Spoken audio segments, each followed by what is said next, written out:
Alhamdulillah wassalatu wassalamu ala Rasulillah wa ala alihi wa sahbihi wa mawalah wa la hawla wa la quwata illa billahi wa ba'du. Baik, kita masuk tafsir surah Al-Baqarah pada ayat yang ke-62. A'udzu billahi minasyaitonir rajim. Bismillahirrahmanirrahim.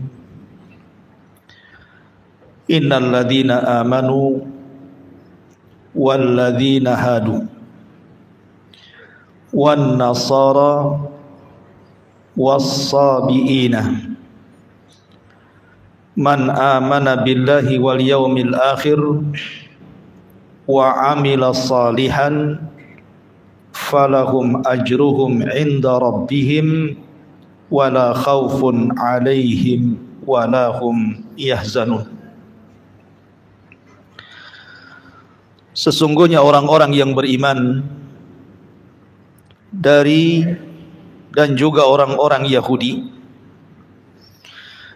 kemudian orang-orang Nasrani dan orang-orang Sabi'in, siapa saja di antara mereka yang beriman kepada Allah dan hari akhir dan juga beramal saleh, maka mereka mendapat pahala dari Tuhan mereka, tidak ada rasa takut pada mereka dan mereka tidak bersedih hati.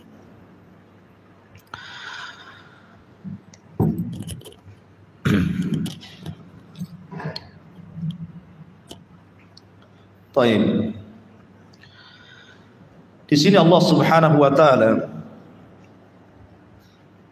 menyebutkan tentang 4 kelompok.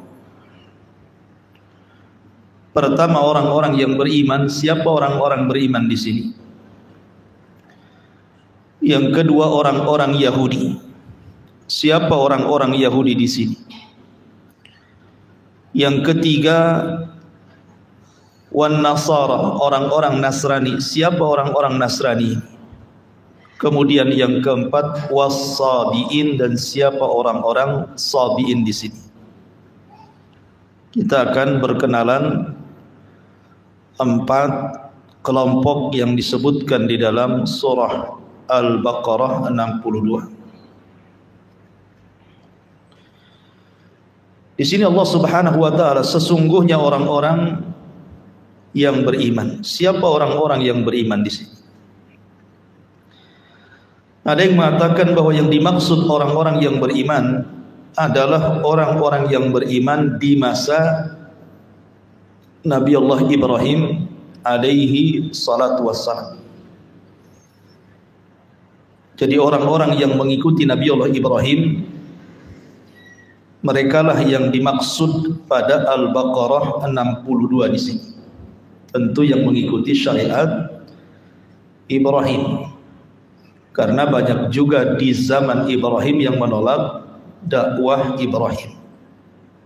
Contohnya ketika Nabi Ibrahim berada di Irak dalam kekuasaan Namrud, justru dakwahnya ditolak. Makanya dari situ Nabi Allah Ibrahim hijrah dari Irak ke Palestina. Di Palestina inilah baru kemudian berkembang dakwahnya. Kemudian yang kedua, walladzina hadu, dan orang-orang Yahudi. Siapa orang-orang Yahudi ini? Kenapa disebut Yahudi? Asal kalimat Yahudi ini, ada yang mengatakan bahwa diambil dari kata-kata hudnah. Hudnah itu artinya kami bertobat dan kembali kepada Allah. Ada juga yang mengatakan kalimat hadu, orang-orang Yahudi di sini diambil dari Yahuda. Yahuda itu satu di antara putra Nabi Allah Ya'qub. Ingat waktu kita membahas nama-nama putra-putra Ya'qub. Di sana ada Yusuf, kemudian Binyamin, kemudian Ruben, kemudian Yahuda, kemudian Lawa, Sam'un, Zabulun, Yasakir, kemudian Dan, Naftali, Jad, dan Ashir. Itu putra-putra Yakub. Nah, salah satu putra Yakub itu namanya Yahuda. Dari sinilah muncul Yahudi, dari turunan Yahuda tadi. Ada juga yang mengatakan kalimat hadu itu artinya taharraku, karena mereka tergesa-gesa ketika membaca Taurat. Makanya mereka disebut Yahudi. Berarti dari sini penamaan Yahudi karena 3 perkara. Pertama, diambil dari kata-kata hudna, dan itu difirmankan oleh Allah Subhanahu wa taala di dalam surah Al-A'raf ayat 154 sampai 156. Allah mengatakan, walamma sakata Musal ghadab akhadal alwah. Ketika Nabi Musa alaihi salatu wassalam reda emosinya, karena ketika itu kan Musa baru datang dari Bukit Saina mengambil Taurat. Tiba-tiba pulang, Bani Israel murtad, menyembah patung anak sapi yang dibentuk oleh Samiri. Jelas Musa marah. Maka di sini Allah mengatakan sesudah amarah Musa mereda, maka dia pun mengambil kembali papan Taurat itu. Wa fi nuskhatiha hudan wa rahmah lil ladzina hum li rabbihim yarhabun. Kemudian Allah mengatakan, dan dalam tulisan Taurat itu terdapat petunjuk dan rahmat untuk orang-orang yang takut kepada Tuhannya.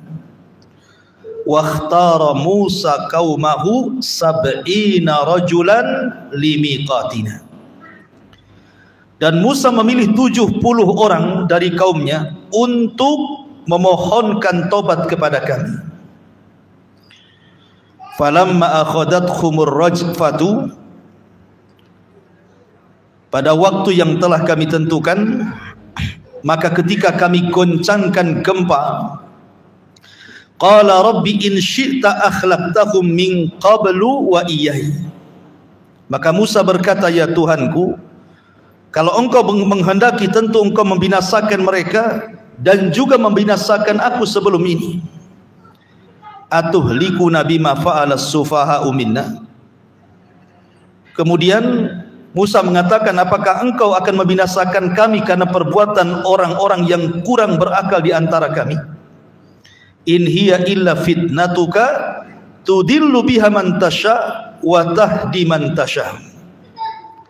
Waliyuna faghfir lana warhamna anta khairul ghafirin waktub lana fi hadhihi dunya hasanah wa fil akhirati inna hudna. Di sini ada kata inna hudna. Kemudian Musa alaihi salatu wassalam mengatakan, itu hanyalah cobaan yang engkau cobakan kepada kami. Engkau sesatkan dengan cobaan itu siapa yang engkau kehendaki, dan engkau beri petunjuk kepada siapa yang engkau kehendaki. Engkaulah yang memimpin kami, maka ampunilah kami dan berilah kami rahmat, dan engkaulah pemberi ampunan yang sebaik-baiknya, dan tetapkanlah untuk kami kebaikan di dunia dan akhirat. Kemudian Allah mengatakan, inna hudna, sesungguhnya kami kembali bertobat kepada. Di sini ada kalimat hudna ilai, kami bertobat. Jadi orang-orang Yahudi ini disebutkan kepada siapa? 70 orang pilihan Nabi Musa yang bertobat. Lah dari 70 orang pilihan Nabi Musa yang bertobat itulah makanya muncul kalimat Yahudi ketika mereka mengatakan hudna. Berarti Yahudi diambil dari kata-kata hudna dalam surah Al-A'raf 154 156 ini. Ini satu pendapat. Ya, kenapa muncul nama Yahudi? Kemudian pendapat yang kedua, sebagaimana sudah saya katakan tadi, Nabiullah Ibrahim alaihi salatu wassalam itu memiliki dua keturunan yang jadi nabi. Pertama Ismail, yang kedua Ishak. Dari Ismail tidak ada keturunan jadi nabi kecuali penutup para nabi, Rasulullah sallallahu alaihi wasallam. Tetapi dari Ishak ini turun nabi banyak. Ketika dia punya anak namanya Yakub, Yakub inilah disebut Israil. Sebagaimana ma'ruf di dalam Al-Qur'anul Karim kalimat Israil ini kan. Contoh saja umpamanya dalam surah Maryam. Kita lihat dalam surah Maryam ayat 58. Allah mengatakan, ulaika alladzina an'ama Allahu 'alaihim minan nabiyyina min dzurriyyati Adam wa mimman hamalna ma'a Nuhin wa min dzurriyyati Ibrahim wa Israila. Di sini ada kalimat Israil. Mereka itulah orang-orang yang telah diberikan nikmat oleh Allah, yaitu dari golongan para nabi dan dari keturunan Adam dan dari orang yang kami bawa dalam kapal bersama Nuh dan dari keturunan Ibrahim dan keturunan Israil. Siapa maksudnya Israil di sini? Yakub. Dan dari keturunan Yakub gitu maksudnya. Lah dari Yakub inilah tersemat kalimat Israil. Nama lain daripada Yakub itu Israil, sehingga seluruh keturunannya disebut Bani Israil. Lah di antara Bani Israil ini, di antara putra-putra Yakub itu ada yang namanya Yahuda. Dari Yahuda inilah muncul kalimat Yahudi. Nah, itulah kenapa kemudian disebut Yahudi. Padahal ikhwatu fiddin yang dimuliakan Allah subhanahu wa ta'ala, ada juga yang mengatakan bahwa orang-orang Yahudi, kenapa Bani Israil kemudian lebih dikenal orang-orang Yahudi hari ini, padahal putra-putra Yakub itu banyak kan? Itu disebabkan karena runtuhnya kerajaan Sulaiman. Ketika Nabi Allah Sulaiman meninggal dunia, ketika itu kan Bani Israel terpecah menjadi dua kerajaan. Ya. Lah kerajaan putra Sulaiman sendiri dan putranya yang lain, tetapi kemudian terpecah menjadi dua kerajaan. Lah kerajaan yang jauh dari kerajaan semula Nabi Allah Sulaiman, disitulah orang-orang Yahudi bergabung. Banyak orang-orang Yahudi yang kemudian bergabung dengan kerajaan yang kedua setelah pecahnya dua kerajaan era pasca meninggalnya Nabi Allah Sulaiman alaihi salatu wassalam. Maka sejak itulah negara itu disebut Yahudi, negara Yahudi. Padahal di situ ada beberapa kabilah gitu ya, seperti Lawa juga di situ, ya, kemudian juga apa namanya Syamun juga di situ gitu ya. Jadi ada 4 kabilah kalau tidak salah, salah satunya Yahudi yang kemudian memisahkan dan membuat kerajaan sendiri, tetapi kerajaan itu justru kemudian lebih banyak dinisbatkan kepada Yahudi dan sampai hari ini ya. Dan tentu yang antum harus pahami ikhwatu fiddin, kalau kita cerita Yahudi zaman tempo dulu, tentu yang dimaksud Yahudi di situ adalah orang-orang yang beriman kepada Musa dan kepada Taurat. Jadi yang dimaksud Yahudi di sini, maksudnya Yahudi di zaman tempo dulu itu Yahudi yang beriman kepada kerasulan Musa dan juga Taurat. Tapi Yahudi-Yahudi yang ada di Madinah, Yahudi-Yahudi yang ada di Madinah di zaman Nabi Shallallahu Alaihi Wasallam itu sudah mengikuti Taurat-Taurat yang sudah dipelintir. Ya, makanya di antara mereka ada yang menuhankan Uzair. Sebagaimana Allah Subhanahu wa taala berfirman, wa qalatil yahudu Uzair ibnullah. Berkatalah orang-orang Yahudi Uzair itu putra Allah. Maksudnya Uzair itu Nabi Uzair yang ma'ruf, yang ditidurkan oleh Allah Subhanahu wa taala satu abad itu. Ya, Nabi Uzair itu mereka anggap itu adalah putra Tuhan disebabkan karena mampu menghafal Taurat dalam benaknya. Padahal Musa sendiri tidak hafal Taurat. Dia tetap memegang papan Taurat. Tetapi Uzair mampu menghafal Taurat. Makanya orang-orang Yahudi mengira bahwa Uzair itu keturunan Allah gitu ya. Oh, kalau orang Islam menghafal Quran banyak. Ya kan? Enggak juga dikatakan anak hafal Quran si Musa itu ya.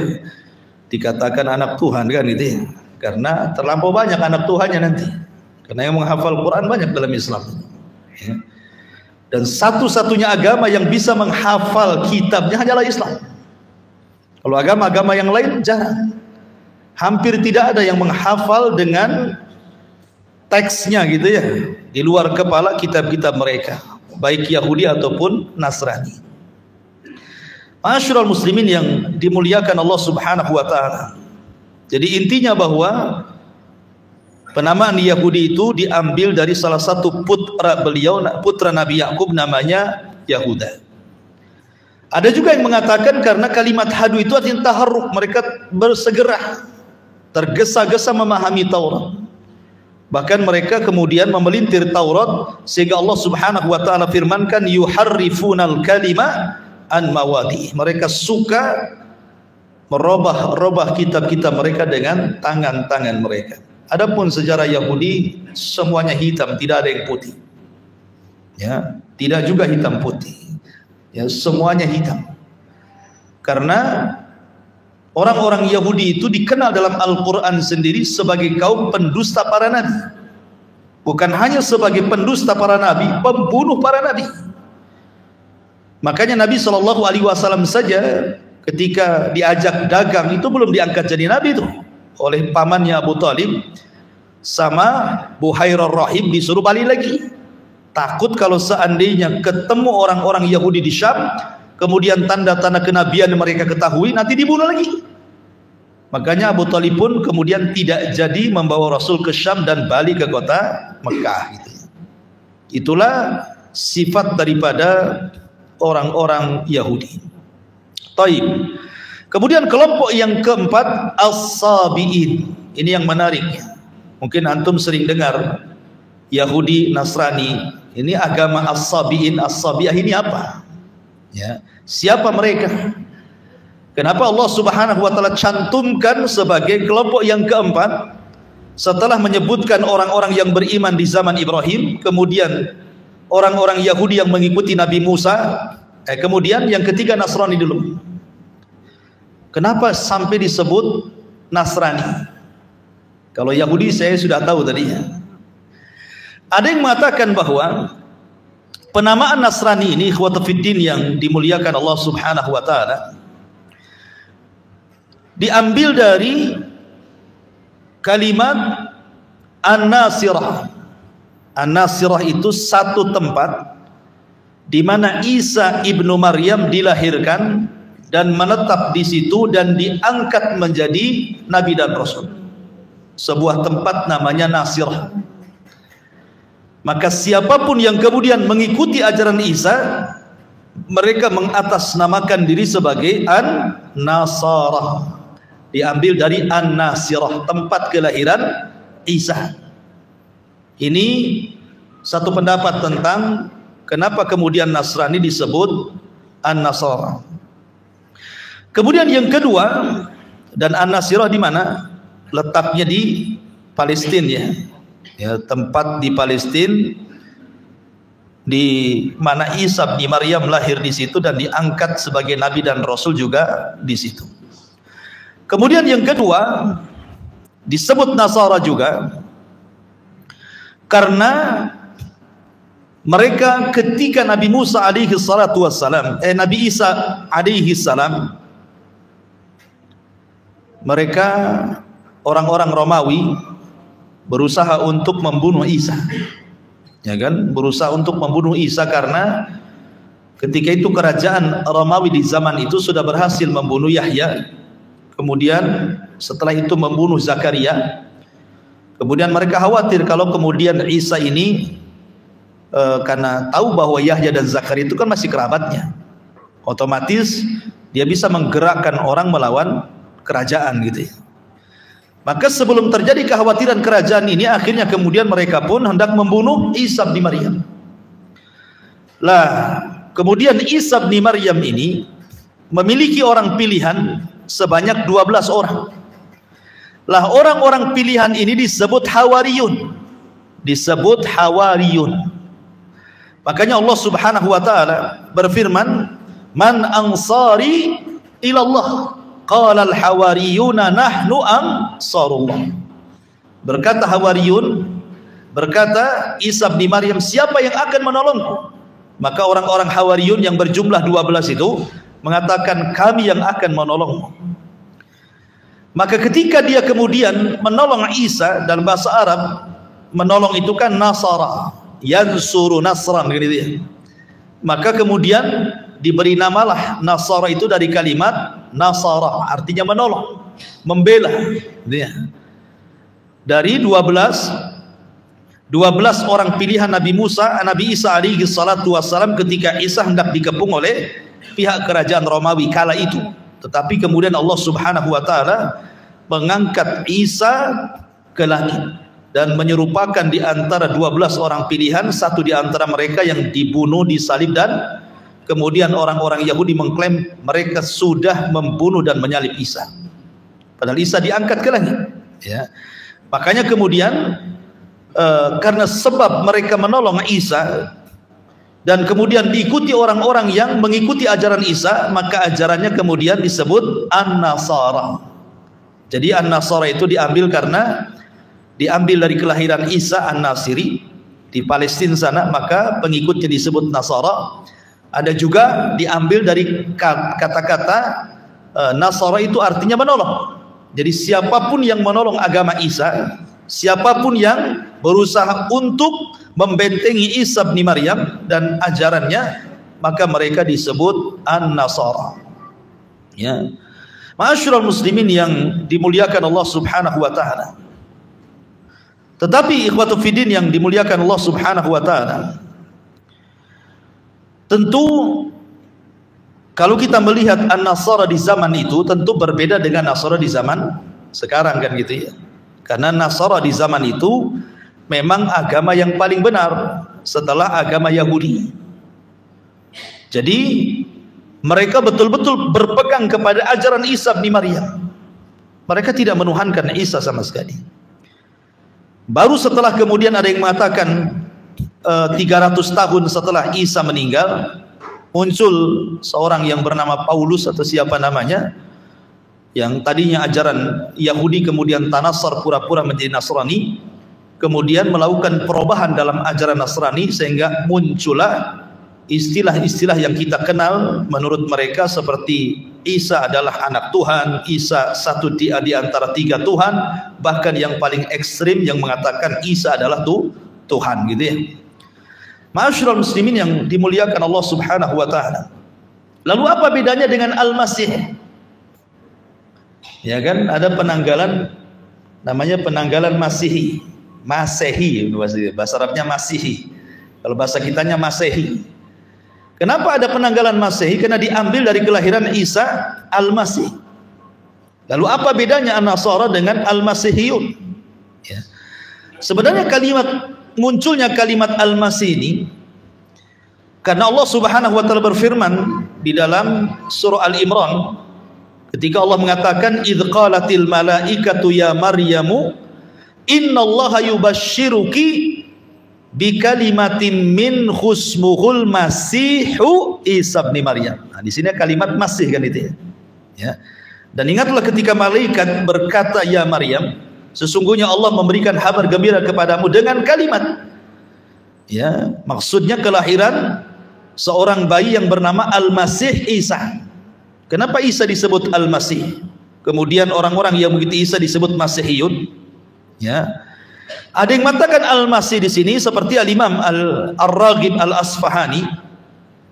Secara bahasa Masih itu artinya masah, menyentuh. Jadi kalau antum memegang tangan kemudian digeser, Diusap-usap itu namanya masih. Ya, masih itu orang yang mengusap. Ya. Sehingga yang dimaksud mengusap di sini karena memang di antara mukjizat Nabi Isa adalah mampu mengobati semacam penyakit apapun dengan cukup mengusap. Orang buta diusap jadi sembuh, gitu ya. Orang sakit diusap jadi sembuh. Orang mati diusap aja bisa hidup karena izin Allah Subhanahu wa taala. Sehingga makanya disebut Al-Masih diambil dari mukjizat beliau. Ya, mukjizat Nabi Allah Isa ibnu Maryam. Lalu kenapa kemudian Isa pula dinasbatkan kepada ibunya tidak kepada bapaknya? Sekali lagi karena tidak punya bapak. Ya, jadi Allah Subhanahu wa taala langsung yang meniupkan ruh kepada Maryam gitu ya, lewat perantara malaikat Jibril alaihi salatu wassalam. Ma'asyiral muslimin yang dimuliakan Allah Subhanahu wa taala. Maka di zaman itu, ya di zaman itu bukan di zaman sekarang, Nasara itu terbagi menjadi dua istilah. Ada yang menyebutnya Hawariyun sebagaimana surah As-Saffat 14, ada yang mengatakan mu'minina minan Nasara. Orang-orang yang beriman dari kalangan orang-orang Nasrani. Taib, ini yang ketiga. Yang keempat, As-Sabi'in. Siapa As-Sabi'in ini? Ada yang mengatakan As-Sabi'in ini adalah pengikut Nabi Yahya. Nabi Yahya ibn Zakaria, atau istilah orang-orang Nasrani disebut Yuhanna gitu ya. Nabi Yahya ibn Zakaria. Jadi mereka menganggap bahwa As-Sabi'in ini kami pengikut Nabi Yahya. Dan mereka mengklaim bahwa As-Sabi'in ini agama yang paling tua. Jadi sebelum ada orang Yahudi, sebelum ada orang Nasrani, sebelum ada orang Majusi, agama As-Sabi'in ini agama yang paling tua. Bahkan mereka menisbatkan agama ini kepada putra Adam alaihi salatu wassalam, putra Nuh alaihi salatu wassalam, namanya Sam ibn Nuh. Maka mereka menisbatkan diri dengan Samiyun. Kami ini orang-orang Sam. Maksudnya Sam putra Nuh. Tetapi mereka meyakini bahwa Nabi yang diutus kepada mereka itu Nabi Yahya. Nabi Yahya ibn Zakaria. Dan mereka para penyembah bintang. Ya, mereka para penyembah bintang. Kenapa mereka sampai mensucikan bintang? Keyakinan mereka terhadap tauhid sama dengan kita. Mereka mengesahkan sebenarnya, mengesahkan Allah Subhanahu wa taala. Orang-orang As-Sabi'in, maksudnya Sabi'in tempo dulu, mereka mengesahkan Allah Azza wa Jalla. Akan tetapi kemudian mereka meyakini bahwa Allah menciptakan makhluk yang bukan malaikat, bukan jin, bukan manusia. Sebanyak 360 makhluk itu kemudian diletakkan di alam cahaya di langit. Ya, lah makhluk-makhluk inilah yang kemudian diberikan wewenang oleh Allah untuk berbuat seperti rububiyah Allah, mampu menciptakan ini, mampu menghancurkan ini, mampu itu. Dan mereka meyakini bahwa bintang-bintang itu tempat para malaikat, sehingga mereka sangat mensucikan bintang-bintang. Tetapi agama ini memang tidak banyak, sampai hari masih ada, tetapi di Irak sana dan beberapa tempat, tapi jumlah mereka tidak berkembang. Kalau dulu ya, ini agama yang sangat besar gitu ya. Dan mereka pun punya kitab-kitab yang disucikan, beberapa kitab menurut keyakinan mereka gitu ya. Dan juga memiliki hukum fikih bagi mereka. Sama ada sholat dan begitu seterusnya gitu ya. Nah, tetapi bagi mereka, tokoh-tokoh agama mereka syaratkan bahwa tokoh-tokoh agama orang-orang As-Sabi'in ini pertama harus sehat rohani dan jasmani. Jadi kalau umpamanya orang buta tidak bisa jadi ustaz di agama Sabi'in ini. Orang pincang nggak boleh. Orang budak apalagi. Orang bisu, tambah nggak boleh gitu ya. Jadi betul-betul orang sehat secara fisik. Ya. Kemudian mereka tidak dikhitan, sama dengan Nasrani. Kalau Yahudi kan dikhitan, sama dengan Islam, Yahudi dikhitan, Islam juga di Islam itu. Tapi orang Nasrani As-Sabi'in tidak dikhitan. Ya, kebanyakan orang Nasrani tidak dikhitan karena tidak jadi syariat mereka dikhitan itu. Lain dengan Yahudi, mereka dikhitan. Makanya ketika Raja Herakli, Raja Romawi ya, ketika mendapatkan surat dari Nabi SAW, sebelumnya dia bermimpi bahwa kerajaannya dicaplok oleh orang-orang yang dikhitan. Kemudian mimpinya dijelaskan kepada para peramal di sekitar kerajaan. Lah orang-orang menyangka bahwa jangan-jangan mimpi itu disyaratkan kepada orang-orang Yahudi. Kenapa? Karena belum ada surat dari Arab. Mereka nggak tahu bahwa orang Arab juga dikhitan gitu ya. Sementara bagi mereka orang-orang Romawi, setahu mereka yang dikhitan itu ya orang-orang Yahudi. Makanya kemudian penggawa kerajaan mengatakan kalau memang itu yang dikhawatirkan, kita bantai saja orang Yahudi katanya. Tapi setelah datang surat dari Nabi SAW, sebenarnya Hirakl ini sudah masuk Islam, tapi karena dia ingin mempertahankan negaranya, kerajaannya, akhirnya dia pun tidak masuk Islam. Tapi dia mengakui kenabian Nabi SAW karena mengikuti alur mimpinya tadi. Ya. Lah as-sabi ini tidak khitan mereka. Jadi mereka harus sehat jasmani rohani dan tidak ada khitan, dan mereka harus menikah, dan kalau punya istri tidak boleh mandul. Jadi istrinya harus beranak, ya, gitu ya. Baru jadi tokoh agama. Kalau istrinya mandul nggak bisa jadi ustaz. Kalau nggak dikhitan apalagi nggak boleh jadi ustaz. Nah, jadi mereka punya aturan. Termasuk juga ajaran mereka itu tidak boleh talak. Nggak ada talak, istilah talak di antara mereka. Kalau jadi suami istri ya seru selamanya gitu ya. Jadi suami istri itu nggak bisa milah-milih, ya itu dapat jodohnya lah kan itu ya. Walaupun kecuali kalau sudah parah betul gitu ya, mungkin terjadi talak. Dan banyak hukum-hukum mereka. Tapi yang jelas bahwa kalimat as-sabi'in ini diambil dari kata sobah. Ada yang mengatakan bahwa sobah itu artinya taroka, meninggalkan. Jadi orang yang meninggalkan dari yang baik ke yang buruk, dari yang buruk ke yang baik, itu disebut sabi dalam bahasa Arab. Makanya Nabi SAW, orang Arab menyebutnya sabi, karena Rasul meninggalkan agama, tidak mengikuti agama jahiliyah dan membawa agama baru. Dan ketika Umar bin Khattab masuk Islam pun orang-orang mengatakan sabi Umar itu.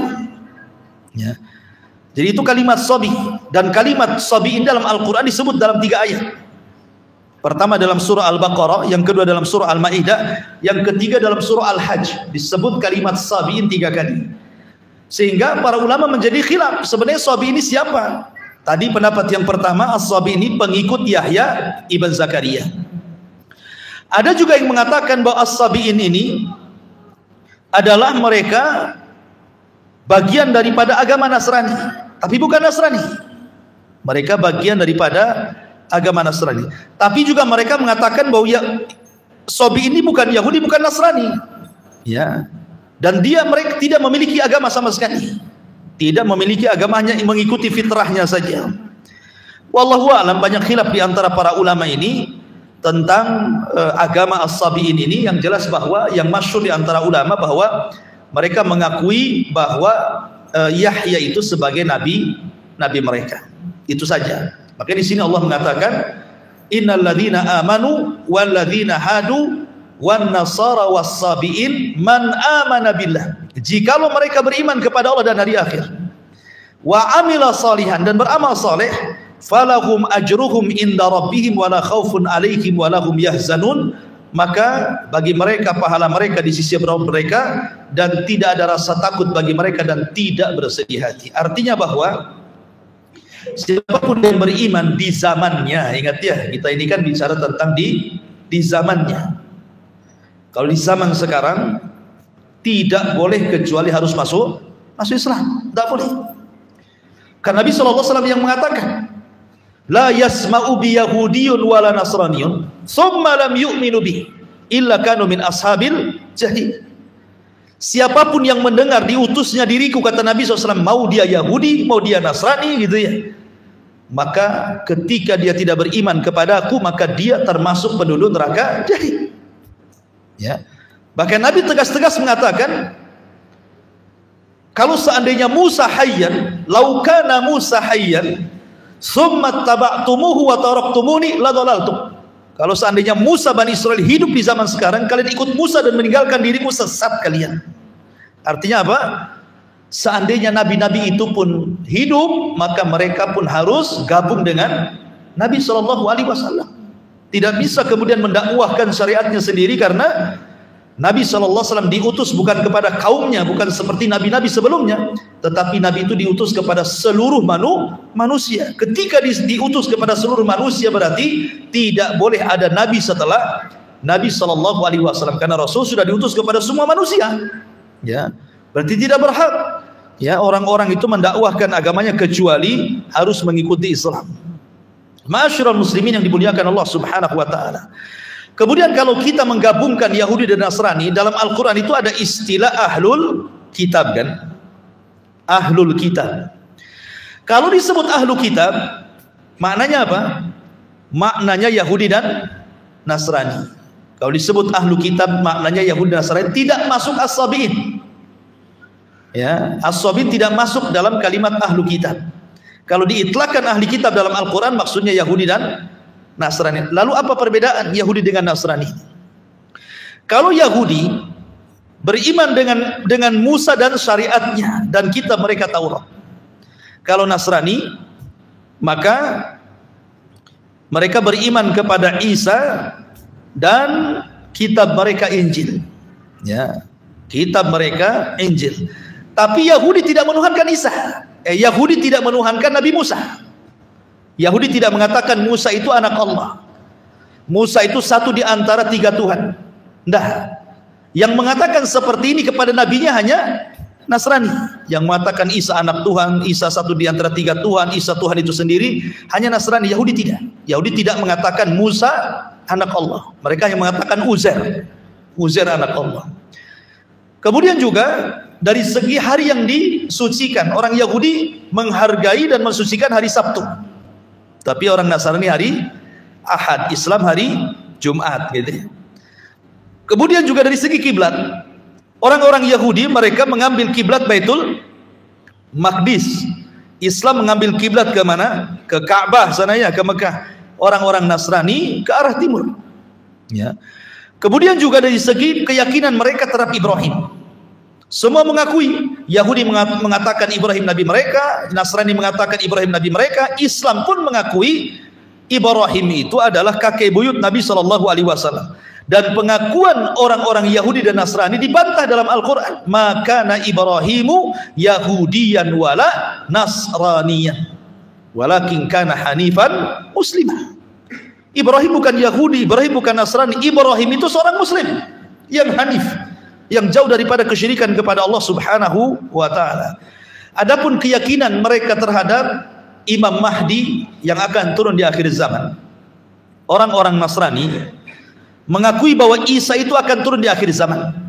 Isa akan turun di akhir zaman. Tetapi orang-orang Yahudi mengakui bahwa bukan Isa yang akan membebaskan dunia, tetapi Al-Masih Dajjal dalam keyakinan kita terhadap mereka.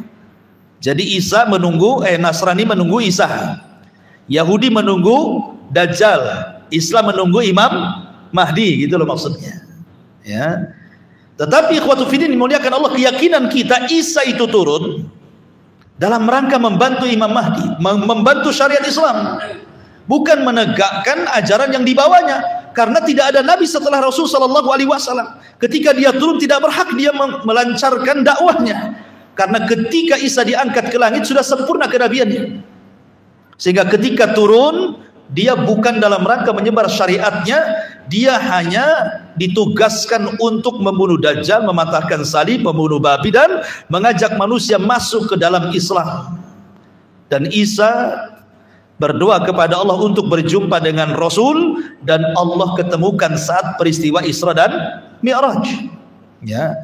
Ma'asyiral muslimin yang dimuliakan Allah, itu diantara perbedaannya. Kemudian secara hukum dalam Islam, orang-orang Yahudi dan Nasrani itu halal sembelihan mereka. Halal sembelihan mereka. Kemudian juga wanita-wanita mereka boleh menikah dengan laki-laki Islam, tapi tidak boleh dibalik.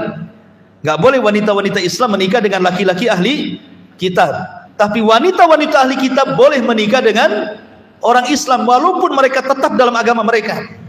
Pamannya suami istri, ini si istrinya tetap Yahudi, tetap Nasrani, tidak apa-apa selama persepsi pernikahannya sesuai dengan syariat Islam.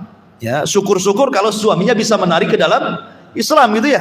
Tapi kalau perempuannya yang Muslim, mereka yang laki-lakinya, maka haram, tidak boleh. Tidak boleh. Ya, jadi sembelihan mereka halal gitu. Kemudian terhadap jizyah, di zaman Rasul jizyah itu peti. Di Madinah itu kan ada orang Yahudi, ada orang musyrik. Jizyah itu hanya berlaku kepada orang-orang ahli kitab saja. Orang-orang musyrik tidak berhak, mereka diperangi. Ya, mereka diperangi. Tapi ahli kitab kalau mereka menyerah, mereka tidak perlu keluar dari agama mereka. Cukup membayar upeti saja jizyah gitu ya. Allah mengatakan hatta yu'tul jizyata wa hum saghirun. Sampai mereka memberikan jizyah, upeti, dan mereka terhina di hadapan kaum muslimin. Tapi orang musyrik tidak berlaku hukum jizyah. Mereka harus masuk Islam kalau tidak diperangi. Ya. Artinya bahwa ahli kitab ini masih mendekati Islam dibandingkan orang-orang musyrik. Makanya ketika turun surah Rum, ghulibatir Rum fi adnal ardi min ba'di ghalabihim sayaglibun. Ketika itu kan orang Romawi perang bersama Majusi, kalah pula Romawi ini. Sedih Rasul dan para sahabat. Kenapa? Karena orang-orang Persia ini penyembah api, sama dengan orang-orang musyrik. Sementara orang-orang Romawi ini mereka Nasrani, memiliki kitab, makanya Rasul sedih, ya kan? Sehingga kemudian turun ayat sebentar lagi Romawi akan mengalahkan Majusi. Dan betul, dalam beberapa tahun setelahnya, 10 tahun kemudian, Romawi berhasil mengalahkan Persia Majusi. Ya, tapi dengan sedihnya Rasul kekalahan Romawi menunjukkan bahwa ahli kitab itu masih ada kedekatan dengan Islam karena sama-sama diutus kepada mereka Rasul, diturunkan kepada mereka kitab, berbeda dengan orang-orang musyrik Arab yang tidak ada nabi, tidak ada kitab, dan mereka menyekutukan Allah Subhanahu wa taala. Dan sebahaya-bahaya Yahudi di dunia adalah Yahudi Asfahan. Yang paling bahaya dari semua Yahudi di dunia adalah Yahudi Asfahan, yang nanti akan menjadi tentara Dajjal di akhir zaman. Dajjal itu kan nanti akan ke Iran, ke Asfahan, dan di sana ada 70.000 Yahudi Asfahan lengkap dengan seragam di kepala mereka, toyalis, kemudian menjadi pertama kali pengikut Dajjal. Makanya ulama mengatakan akhtaru anwa'il Yahud, sebahaya-bahaya Yahudi itu adalah Yahudi Asfahan, karena mereka Yahudi-Yahudi yang akan menjadi pengikut Dajjal di akhir zaman. Sudah azan. Alhamdulillah. Ya. Subhanallah bihamdika, asyhadu an la ilaha illa anta astaghfiruka wa atubu ilaik. Allahu taala alam. Assalamualaikum warahmatullahi wabarakatuh.